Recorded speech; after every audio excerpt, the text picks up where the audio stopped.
Hello! Today we are talking about one of my new favorite books, Prospero's Children by Siegel, however you say her name. This book is amazing and it is awesome. I give it a full 10 out of 10 stars. It's hard to give a good synopsis of this book because there's so much going on in it. So I'm just going to read like the first part of the actual synopsis. A young girl who is more than she knows, a man who is more than he seems, a beautiful woman in love with death, an evil older than mankind, all in search of a magical key that will open a door leading beyond time and space to the ending of all things. That's a pretty good synopsis if you ask me. Before we get into talking about the actual content of the book, I like to talk about the covers. I think this is a pretty quality cover. It's a pretty eye-catching cover, especially from the spine. I actually originally found this at a library, and it did catch my eye. I think it does give a good feel for the book as well, and also, if you remove this,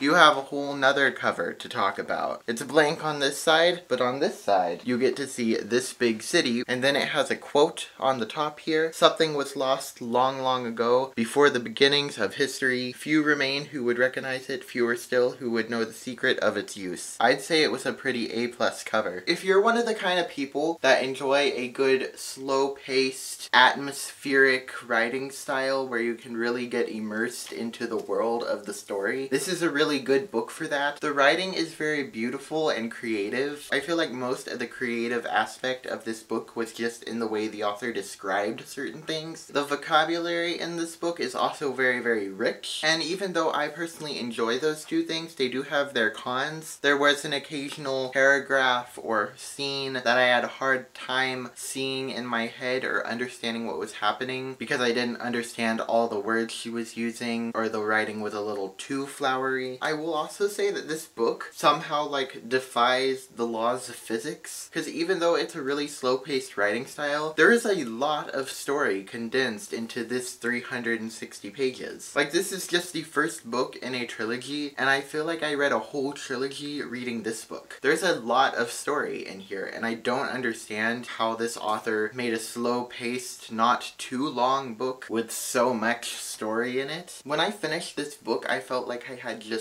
looked at and studied a work of art. Fiction novels are a type of art, but I don't think that aspect of books has ever felt so apparent to me as this book did. Reading this book, I really felt like I was looking at a picture that was so perfectly put together. Everything worked really good in this book. It just felt like a masterpiece. The way a bunch of things tied together at the end, it was really good. I think both urban fantasy and high fantasy readers could really get into this book. Technically, I would label it as an urban fantasy, and it definitely starts urban fantasy-ish. But the farther you go along in the book, the more high fantasy themes you kind of see in it. Even though I gave this book 10 out of 10 stars, I do have some hefty problems with it. It has a good handful of bad language, and occasionally it mentions people being naked or being able to see people through their clothes. And it does have this one sex scene in it. It's not graphic. It pretty much just blatantly says they had sex. I would definitely say that it's a solid PG-13 book. It also had a couple more violent scenes in it. The violent scenes weren't so violent that I minded them very much. The bad language I didn't mind very much either because it was pretty scarce. And also, usually when I read a book with bad language in it, it's just like teenagers saying the F word because they can and why not. And that's really annoying to me. This book actually used rough language in situations that are rough and that deserve rough language, and they also used the words correctly in the way that they actually mean, most of the time anyway. So I didn't take stars off of that. I think if you're going to use bad language, this book did that correctly. Then the like nudity parts kind of gave it a renaissance-y feeling. I still would prefer it without those things in it. I don't think they were totally necessary, but I do see what the author was trying to do with them, and she wasn't just throwing them in just to be throwing them in. So for that reason, I didn't dock any stars for it, but I still would have preferred it without that. That's all I'm going to say in the non-spoilery section. So if you don't want to get spoiled for this, I would recommend leaving now. Goodbye.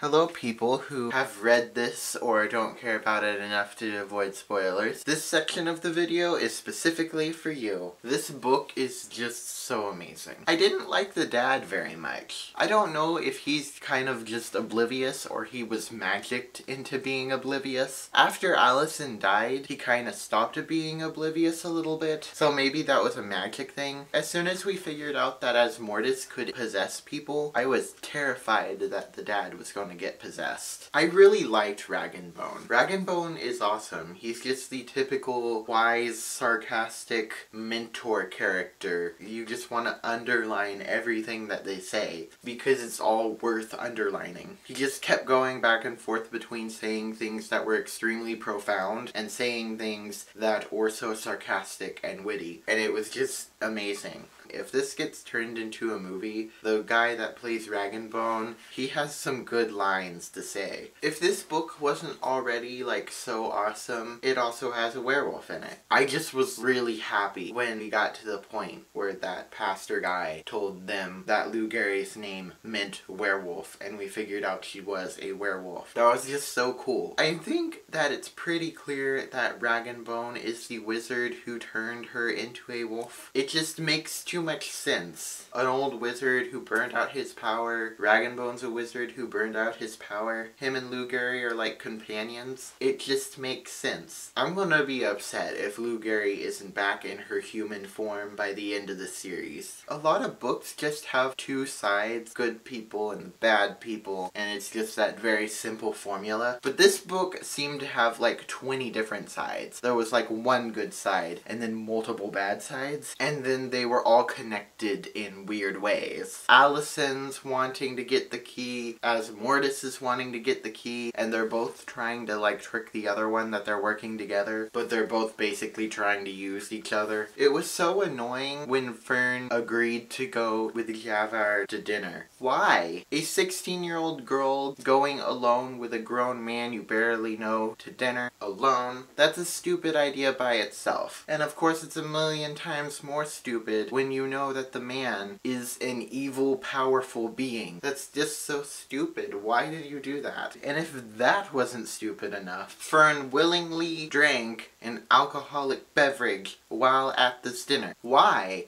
Why? The middle part, where Alamund or Allison, whatever, was trying to open the door. That was such a confusing part for me, because it was fun and it was exciting, but it was also very clearly a climax, and I was like, I'm in the middle of the book, how is there a climax? I think that's one of the things that really made this feel like it was a whole series in itself, is the fact that it was told in two parts and two completely different stories, and I loved how both the stories, they take place so far away, not only in distance but in time, and yet they both ended up being at the same place. It's just such a cool story mechanic to have these two different stories that merge in the middle, even though from a distance they look like they had nothing to do with each other. I don't like when characters die in books in any way, so of course the scene where Alamund turned him into a rock and chased away Lou Gehrig and crushed Pigwellen, like that scene was rough for me. But it wasn't too rough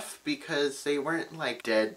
Like Pigwellen we figured out was dead, but like the way she killed him was like there might be a possibility that he might possibly come back. And then Rag and Bone just got turned into a rock, and even though I feel like him being a rock forever is like even more sad than dying, being turned into a rock, you know from the moment you read that there's gonna be some way to undo that. And then Lou Gehrig didn't actually even have a form of dying, she just got chased away. So that would have just been a very anticlimactic death if she had gotten killed by them later. I would like to know the connection between Alamund and the Queen from Atlantis. What was her name? Never mind, I'm not going to be able to pronounce that. The Queen. Clearly they have some kind of connection, like they're reincarnations of each other, or they're related, or they're just totally the same person, but a million years apart. I feel like there's more explanation to them opening the gate on each other than just that was when the gate opened the both times. Like, that's a solid explanation, but I just feel like there's some kind of connection between those two women. You know those times where you get a full image of a character in your head and then you see a picture of them, or there's a random description detail about their physical appearance somewhere in the middle of the book and just the whole thing is ruined? I pictured Fern with long hair throughout almost all of this book, and then we got to the part with the unicorn and it said clearly that she had very short hair. I was imagining her hair like down to here where you can't even see. I kept my version with the long hair, but the other Fern, the one in Atlantis, I took that as an opportunity to go ahead and give her the short hair that she's supposed to have in my head. But modern day Fern gets the long hair because that's what I imagined it. If she wanted short hair, she should have mentioned that earlier. I really like how Atlantis was described. Atlantis is supposed to be this extremely awesome place, and I think her descriptions were just really spot on with that. The whole time Fern was her other self, I was just waiting for her to remember her old life, or her, not her, it wouldn't have been her old life then, it would have been like what she reincarnated into later. When she remembered she had a brother and she remembered Will's name, I was just like, yes, please, keep going in this direction. Raphael, or whatever his name is. When we originally met him, my first theory was that he was young Rag'n'Bone. Rag'n'Bone is clearly some immortal being, so he might have been alive at the time of Atlantis. The love interest aspect, I didn't really like it at the time. Now that I've read the whole book, I can see why that was there, and I'm kind of glad that it was there. But at the time that I was reading it, it didn't feel fitting for this story to have a romantic interest, and it didn't feel fitting for Fern's personality. We specifically said several times in this book that she's not the type of person to go out on dates or like guys. Plus it was kind of weird overall. I understand why that sex scene happened. I still would have preferred it without that because I have Christianity issues with sex outside of marriage and things like that. And it was just kind of weird the way it was done and uncomfortable a little bit. I understand why the author put that sex scene in there. She had a very small amount of time to make their romance escalate so that it was more impactful when he died. When we met that mermaid in Atlantis, the mer girl, the one who helped find the key and has 2 U's to start out her name, so I don't even want to try to pronounce that. When we found out she was a mermaid-ish person, I was thinking that she was going to end up mutating more into a full mermaid, and then she was the mermaid from the prologue. I don't think that's a true theory, because from the point where she kind of died in the story, she could have easily mutated more into a mermaid, but I think that would have taken time. And the prologue happened about right after this, so I don't think that's a good theory. I really liked that theory though, because it explained where the mermaid came from, and there's nothing else to explain where the mermaid came from. She's just there, and I would have appreciated a more solid explanation as to where she came from. Maybe we'll get that in later books, but right now I kind of like my theory even though it's kind of already been disproven. I thought it was interesting that as Mortis, as Ikesevo or whatever he was, didn't know that Fern didn't know that she had come back from the future. That was really interesting. It's always interesting to have this seemingly all-powerful being as a villain, and then they let slip something like that, showing that they don't know everything. It's kind of funny in a way. He's almost overestimating her. Or maybe that's a mortal thing, and Fern is more mortal, while as Mortis is more of a being, and so he can remember who he is, no matter when or where or who he is. And Fern, being closer to being mortal, has a harder time doing that. So I don't know if that was pride on his part or just a little bit of arrogance, thinking that Fern was better than she was. But either way, he didn't know, and I thought that was a weird and specific detail that was put in.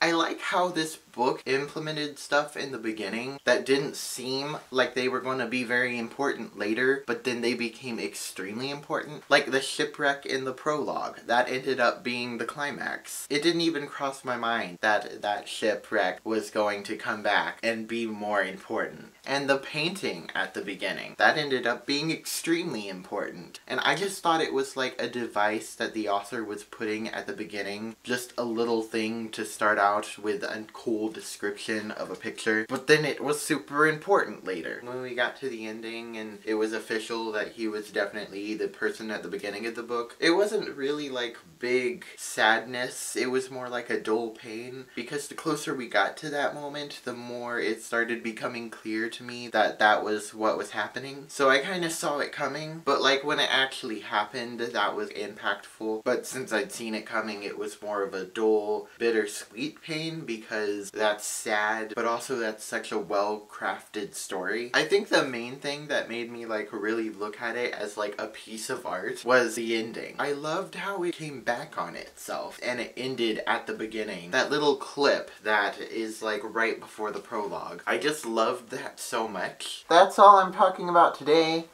It's hard to scratch your nose when you're a werewolf. It's a very complicated process. I hope you enjoyed this video. I hope you enjoyed this book. I hope if you haven't enjoyed this book yet that I've convinced you to read it. If you've watched this far in the video, please tell me what you think of Prospero's Children just from my review or if you've actually read it, because I personally really loved it, if you can't tell. That's all I have for today. Bye.